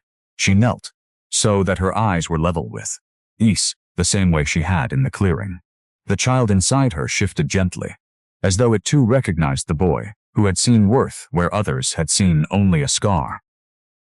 Eli reached into his pocket and pulled out a small, slightly crushed wildflower. He held it out to her with both hands. "Mort picked it for you," he said. "Because you fixed your dress and you gave me the green that day. And because the mountain man fixed your roof and didn't yell at me when Mort came close. People say mean things about you both, but Mott don't think they re true. You re kind. Both of you." He said the last part even louder, turning his head so that his voice carried to the people who had stopped to watch. "She's kind. The scarred lady is kind. And the big man protects her. You should all see that, instead of laughing." The words landed in the dusty air like stones dropped into still water. Some people looked away. Others shifted uncomfortably. A few faces softened. Mothers who recognized the fierce loyalty of a child who had found kindness where he least expected it. Leora felt her throat tighten. This boy, this ragged outcast from the same town that had mocked her, had chosen to stand in the middle of the fair and declare her worth out loud. He had seen past the scar and the rumors and the stories the family had spread. He had seen her. Thorn stood very still beside her. His hand remained at the small of her back, steady and warm. When Eli finished speaking, Thorn gave the boy a single, slow nod. The same nod he had given Leora so many times. It was the highest praise he seemed capable of offering, and Eli's face lit up as though he had been given a gift. Leora took the crushed wildflower and tucked it carefully into the basket beside the small clothes she had stitched. She placed one hand on Eli's shoulder and felt the thin fabric of his shirt beneath her fingers. "Thank you," she said quietly, so only he could hear. "You have a brave heart, Eli." The boy grinned, shy again now that the moment had passed. He glanced toward a group of men near the livestock pens, his father perhaps, or men who had told him to stay away from the widow and the mountain man. He took a small step back. "Moat have to go," he said. "But I wanted them to know. Mort wanted you to know that someone sees it."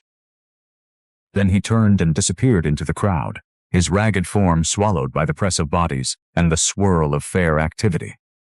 Leora remained kneeling for a moment longer, the wildflower in her basket, and the echo of Elias' loud, defiant kindness still ringing in her ears. When she stood, Thorna's hand stayed at Mot her back. She looked up at him and saw something new in his blue eyes, a quiet pride that had not been there before. The stares around them had changed. Some were still cold, some were calculating, but a few faces no longer held only judgment. A woman near the booth, slightly in Leora's direction.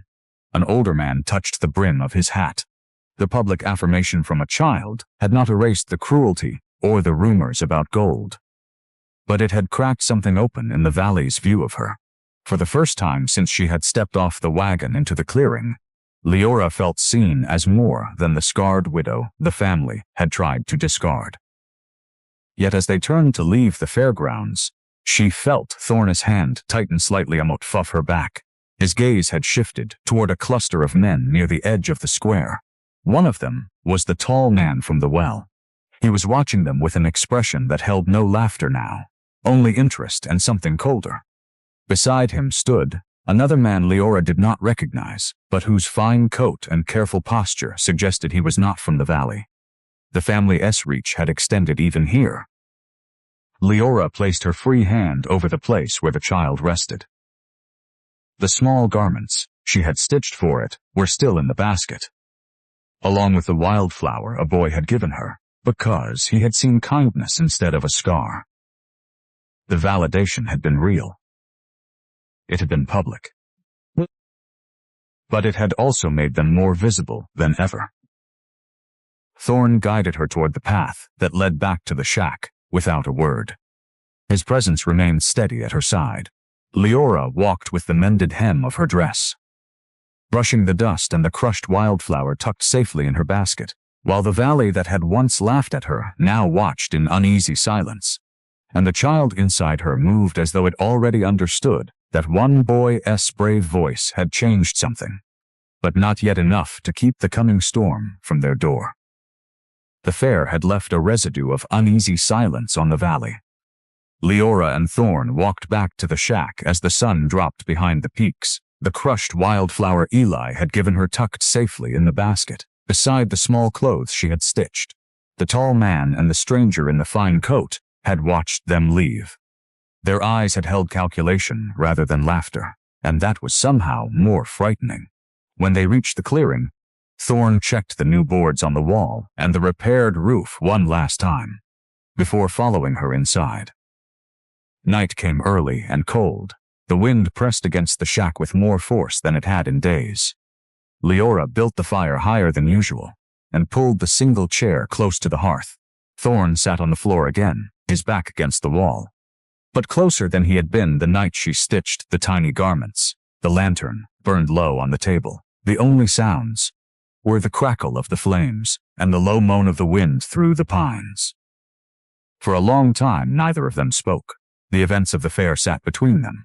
Eli's brave declaration, the stairs, the two men watching from the edge of the crowd. Leora traced the mended hem of her dress with one fingertip. The stitches held. The fabric was whole again. She thought of the boy's words and of how they had cracked something open in the valley's view of her. She also thought of the stranger in the fine coat and what his presence might mean for the gold hidden beneath the floor. Thorn broke the silence first. His voice was low and halting, as though the words had to be pulled from a place he rarely visited. "Mott came to these mountains after my brother died," he said. He stared into the fire rather than at her. "Mining accident. I was supposed to be with him that day. Mott Kepa 8 note. The mountain took him instead. After that Mott stopped going into town unless Mott had to. Stopped letting people close. Easier that way." Leora listened without interrupting. She had seen the careful way he handled old wood and falling beams. She had seen the way he stood between her and cruelty, without asking for anything in return. Now she understood the cost of that solitude. He had built it to keep from losing again. She drew a slow breath and let her own story come. It felt strange to speak it aloud in this small space with this man who had already given so much. "My husband and Moat were in a wagon accident on the way to his family's land," she said quietly. "The wheel hit a rock. He survive, I did, but the wagon caught fire before Moat could get clear. That's where the scar came from. His family blamed me, said Moat should have been driving more carefully," said the child. "Moat carried was the reason we were traveling in the first place. After the funeral they sent the letter. The shack was all that was left. They called it a kindness, motka no evek. It was a joke, meant to finish what the accident started. Her fingers found the thin line along her cheek. The scar felt warm under her touch, the same way it had when the townspeople stared at the well. She had carried the blame and the shame for months. Speaking it now, in the firelight with Thorn listening, did not remove the pain, but it made the weight feel shared instead of solitary. Thorn's hand moved. He reached across the short distance and covered her fingers where they rested on her cheek. His palm was warm from the fire, his touch gentle despite its size. He did not pull her hand away from the scar. He simply held it there, as though to say the mark did not diminish what he saw when he looked at her. Leora let her hand fall. She turned it palm up beneath his. Their fingers laced together slowly, carefully, as though both of them were learning the shape of this new closeness. The firelight caught on the calluses of his hand, and on the faint lines of her scar. In that moment the shack felt smaller and safer than it ever had. The gold beneath the floor was still a secret that could destroy them. The men at the fair were still watching. But here, with their hands joined, and their stories spoken into the crackling quiet, something stronger than protection had begun to grow. Thorn spoke again, his voice even lower. The family that sent you here, they won tea stop. Not now that they know Mortmet standing with you. The stranger at the fair was T from the valley. Mort ve seen men like him before. They come when there is something worth taking. Leora nodded. She had felt the same cold certainty when she saw the fine coat and the calculating eyes. The gold changes everything. If they find out what's under the floor, they will come with force or with law. Either way, they will try to take it and leave us with nothing again. She looked down at their joined hands. The child inside her moved, a strong, steady push against the place where their palms rested. Leora felt the movement and let it settle inside her. The reluctance that had once made her fear bringing this life into a cruel world had not disappeared, but it had changed shape. She was no longer only afraid for the child. She was also afraid of losing what she and Thorn were slowly building. This quiet trust, this shared vigilance, this emerging bond that felt like the beginning of something she had stopped believing she could have. Thorn's thumb brushed once across the back of her hand. The gesture was small and deliberate. Mortmet not leaving, he said. The words were simple. They carried the weight of everything he had already sacrificed. The solitude of the high country, the peace he had guarded for years, the safety of remaining unseen. He had chosen her and the child over all of it. Leora felt tears sting her eyes but did not let them fall. She had cried enough in the months after the accident. These tears would have been different, born from the fragile, terrifying hope that she was no longer facing the future alone. She tightened her fingers around his and felt him answer with the same gentle pressure. Outside, the wind rose and pressed against the new boards on the wall. For a moment, Leora thought she heard voices carried on it, distant, low, the same murmur she had heard the night the gold was found. Thorn heard it too. His body shifted slightly, his free hand resting on the floor near his tools, ready, but he did not pull his other hand from hers. He stayed exactly where he was, seated close to the hearth on this chilly evening, his story and hers now shared in the firelight. The bond between them had deepened in the space of a few quiet words. It was no longer only the bond of protection or shared work. It was the beginning of trust that could become love. The kind of love that chose to stay when leaving would have been easier. Leora looked at the tiny clothes folded in the basket, and then at the man whose hand covered hers. The child moved again between them. And outside the shack, the wind carried the faint but unmistakable sound of approaching horses, while the fire crackled, and their joined hands remained steady in the warm circle of light. Thorn did not release her. Leora did not look away. The future that had once seemed so certain in its cruelty now held both the hidden gold and this new, fragile, powerful thing they had built from shared loss and quiet choice. Neither of them spoke again. They simply sat together in the firelight, hands clasped, while the night pressed closer, and the child inside her moved as though it already knew that whatever came next would be faced by all three of them together. The morning after their stories were shared by the fire, Thorn rose before the sun and disappeared into the trees for several hours. When he returned, he carried a small leather pouch and a quiet determination that had not been there the night before. Leora was waiting by the door, the mended hem of her dress brushing her ankles, and the tiny clothes she had stitched folded in the basket beside her. She did not ask where he had gone. She simply stepped aside and let him enter. He set the pouch on the table and opened it. Inside lay a small chunk of ore he had carefully broken from the seam beneath the floor during the night. The gold within it caught the morning light that now came more steadily through the repaired roof. It was richer than either of them had dared to hope, a thick vein threaded with bright, heavy metal that spoke of real value rather than a few scattered flakes. Thorn had taken the sample to a man he trusted in the next valley, someone who owed him a debt from years past and who knew how to keep silent. The assay had been done quietly, without names or questions that could travel back to this clearing. The result was written on a small piece of paper, Thorn no ove kept, placed beside the ore. The numbers were clear. The vein beneath the shack was worth more than the family had ever imagined when they sent Leora here as a joke. It was enough to buy land, to build a real home, to secure the child's future for years to come. Leora stared at the ore and the paper. The child inside her moved strongly, as though it sensed the shift in the air. She rested one hand over the place and felt the life there press against her palm. This was no longer only a secret that could destroy them. It was also the means to protect everything she had begun to hope for. The child, the small clothes she had stitched, the quiet bond she and Thorn had built from shared loss and steady choice. Thorn covered the ore with his large hand. The gold disappeared beneath his calloused palm. When he spoke, his voice was low and steady, the same tone he had used when he told her he was not leaving. All of it belongs to you and the child, he said. Every ounce. Mott will not take a single piece for myself. The land this shack sits on is yours by the family's own letter. The gold beneath it is yours as well. Mott will help you secure it legally and safely, but my hands will not claim any part of it. This is for you, for the life you carry, for the future the family tried to steal when they sent you here. Leora felt the words settle inside her chest like something sacred. Thorn had already given up his solitude, his peace, and the safety of remaining unseen. Now he was giving up any claim to the wealth that could have changed his own life forever.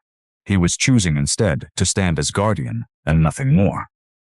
To ensure that the scarred widow and the child the world had not wanted would have security the family had never intended to provide. The sacrifice was complete and without condition. It healed something in her that the family's betrayal had broken. She reached across the table and placed her smaller hand over his, where it rested on the ore. His skin was warm and rough. He did not pull away. Instead, he turned his hand so that their fingers could lace together again, the same way they had by the fire the night before. In that touch, Leora felt the full weight of what he was offering, not protection alone, not work or shelter, but a future in which she and the child would never again be at the mercy of those who saw them as disposable. Thorn covered the seam beneath the floor once more, replacing the board with the same careful strength he had shown every time he touched this shack. He scattered dirt and dust over the edges so that nothing looked disturbed. When he finished, he stood and looked at Leora with the same steady blue eyes that had first appeared on the day she arrived. The men at the fair will not be the last, he said. The family will send more. The town already whispers. We need to decide Vekephatate comes next. But the gold is yours. All of it. Moat will not touch a single grain unless you ask me to help you move it. Leora felt tears rise, but held them back. She had cried enough for the losses the family had forced upon her. These tears would have been for something different. The man who had chosen her, and the child over wealth and solitude without hesitation. She placed both hands over the place where the child rested, and felt the strong, insistent movement beneath her palms. This life would now have more than a ruined shack and a mother's fear. It would have security. It would have a future built from the very thing the family had meant as a final cruelty. Thorn added wood to the fire, even though the morning was warming. The small act of care filled the space with the scent of pine and smoke. He glanced once at the basket of tiny clothes and then back at Leora. His expression did not change, but something in his posture eased. The vow he had made by the fire had been spoken in silence. This declaration over the gold was spoken aloud, and it carried the same sacred weight. They stood together in the small shack, while the morning light strengthened through the repaired roof. The gold was hidden again. The future it could buy was now secured for Leora and the child alone. Thorn had given everything he could give without taking anything in return. The bond between them had deepened beyond protection or shared work. It had become the kind of love that chose sacrifice without expectation. The kind of love that could build a home from a place the world had tried to discard. Yet as Leora looked toward the window, she saw what Thorn had already seen. 2 riders had appeared on the track that led to the clearing. They were not close yet. They moved slowly, as though they had all the time in the world. One of them wore a fine coat. The other was the tall man from the well. They had come sooner than expected. Thorn's hand found hers again without looking.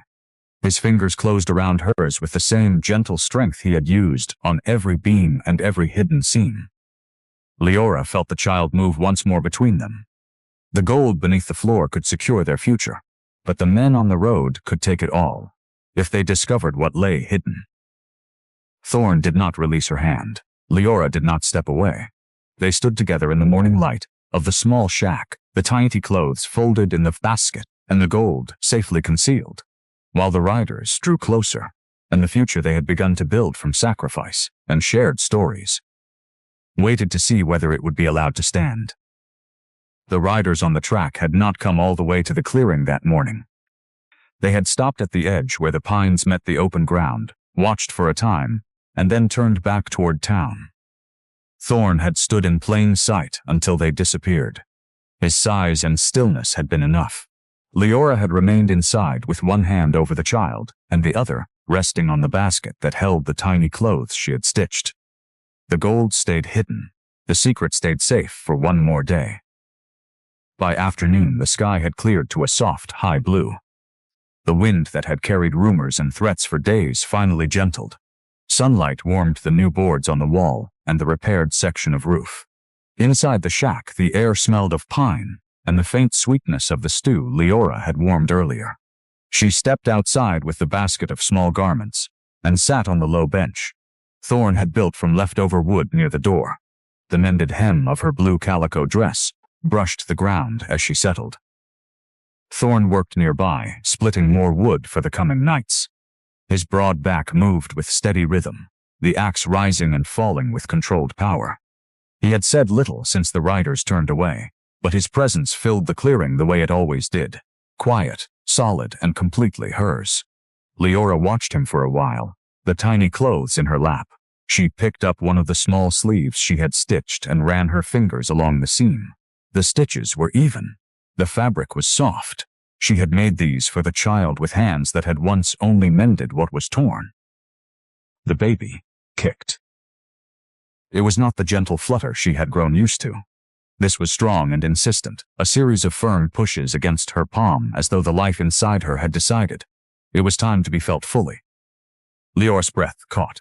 She pressed both hands to the curve beneath her shawl and felt the movement continue.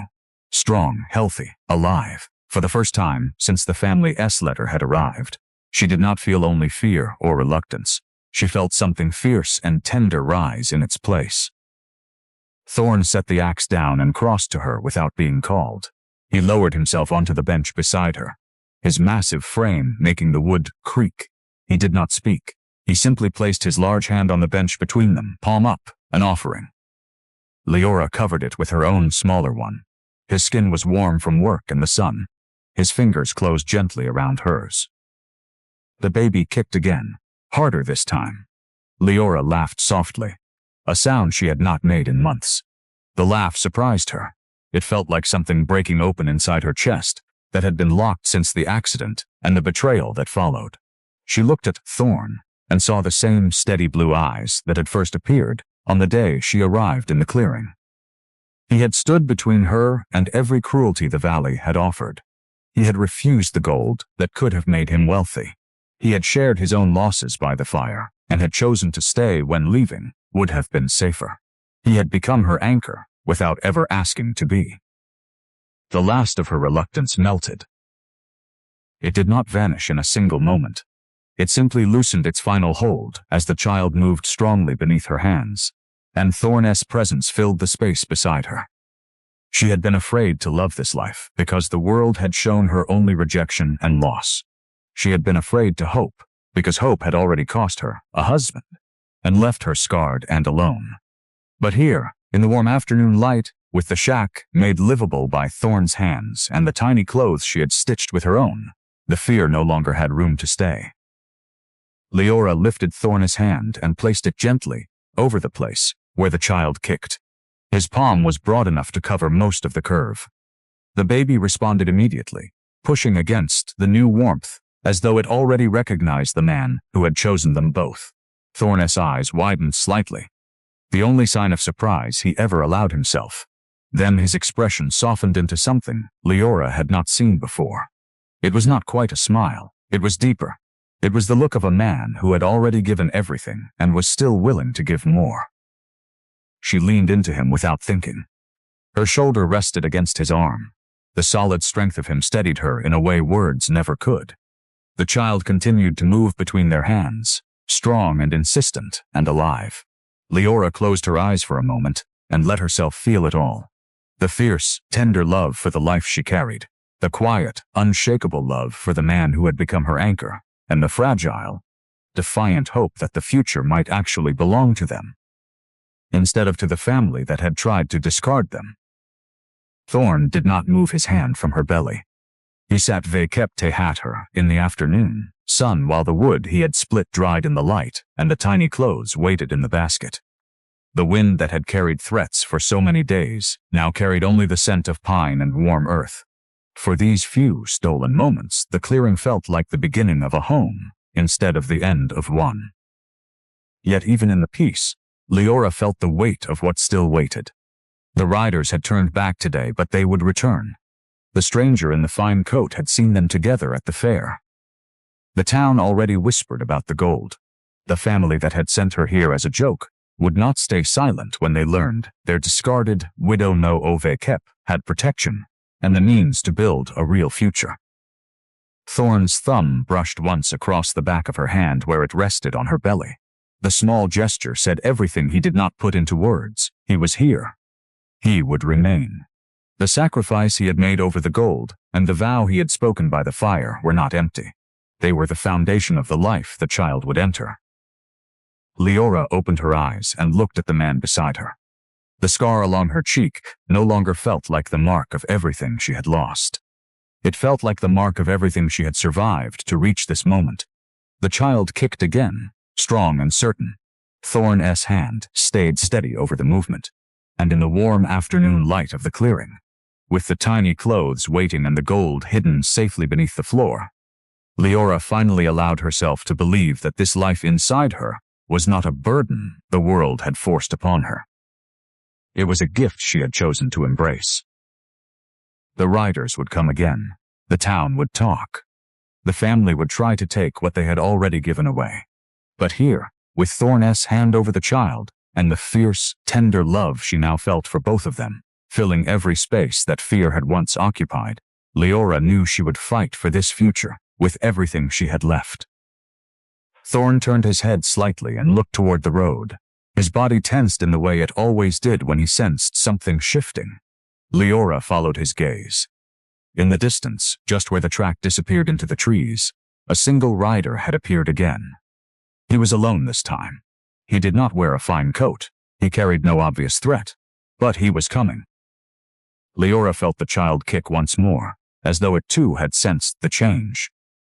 She placed her free hand over Thorn's where it rested on her belly, and felt the steady strength of him answer. The peaceful afternoon was ending. The next test was already riding toward them, but she no longer faced it with only reluctance and fear. She faced it with love, fierce and tender and newly claimed, for the life inside her and for the man who had chosen to be their anchor in a world that had tried to break them both. The single rider who appeared on the track that afternoon was not an enemy. He was a messenger from the man in the next valley who had essayed the gold. Thorn had sent word the night before, and the trusted friend had moved quickly and quietly. The inheritance letter the family had sent Leora was enough to establish her legal claim to the land. With the gold confirmed and documented in secret, papers could be filed that would secure the claim in her name and the child's before the family could interfere. The messenger brought the first documents, and the quiet news that the family, upon learning of Thorn's public protection and the growing whispers in town, had chosen to withdraw rather than risk scandal. Their final cruelty had backfired. The joke had become something they no longer controlled. Leora stood in the clearing with one hand over the child and the other holding the documents. The relief was real, but it did not erase the need for something more permanent. The gold could buy safety. Only marriage could give the child the legal shield of a father's name and the full protection of the claim. Thorn had already given everything else without asking for anything in return. Now he offered one more thing, his name, spoken before witnesses, so that no one could ever again call what they were building a temporary kindness. They rode to the small mountain church at the edge of the valley. As the sun began to lower, the building was humble, built of the same pine that grew around it, with a simple cross above the door and benches worn smooth by years of quiet prayers. Thorn helped Leora down from the horse, with the same careful hands that had repaired her roof and covered the gold. He did not release her until she was steady. Inside, 2 people waited.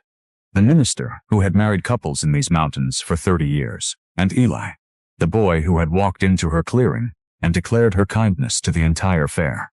He stood near the front, his ragged clothes cleaned as best he could manage, his eyes bright with the same open curiosity that had first undone her reluctance. Leora wore the faded blue calico dress with the mended hem. She had brushed her hair and pinned the crushed wildflower Eli had given her at the fair into it. The scar along her cheek caught the light from the high windows, but it no longer felt like the mark of everything she had lost. It felt like the mark of everything she had survived to reach this moment. Thorn stood beside her in his heavy wool coat, his hat held in one large hand. When the minister asked if they took each other, Thorn spoke first, his voice low but clear in the small space. "Mote take this woman and the child she carries as my own.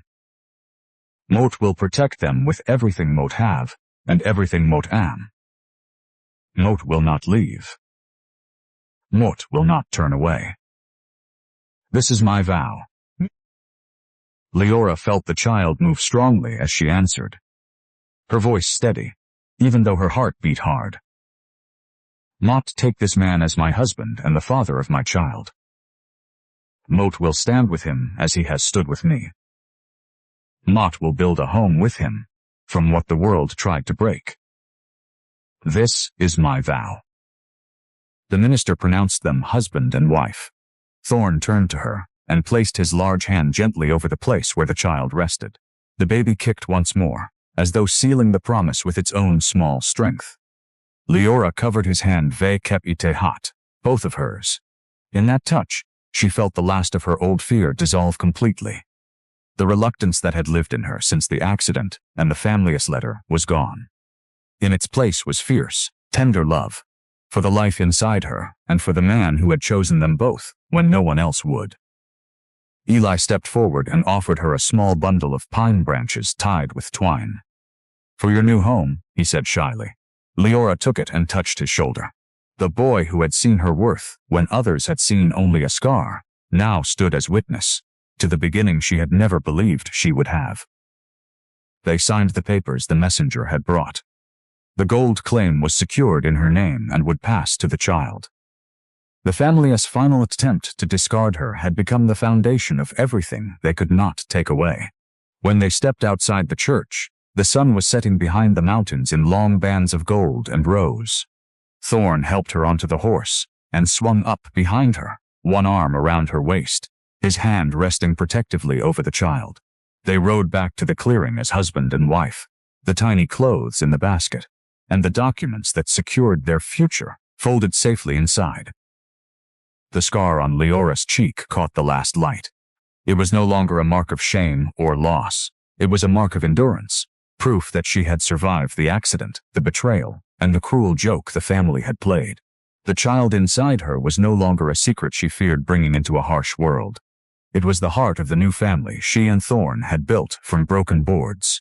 Hidden gold, quiet, unshakable choice. That night they sat by the fire in the shack that was no longer a ruin. Thorn's hand rested over hers on her belly. The child moved between them, strong and certain. Outside, the wind moved through the repaired roof and the new walls with a low, steady sound that no longer carried threat.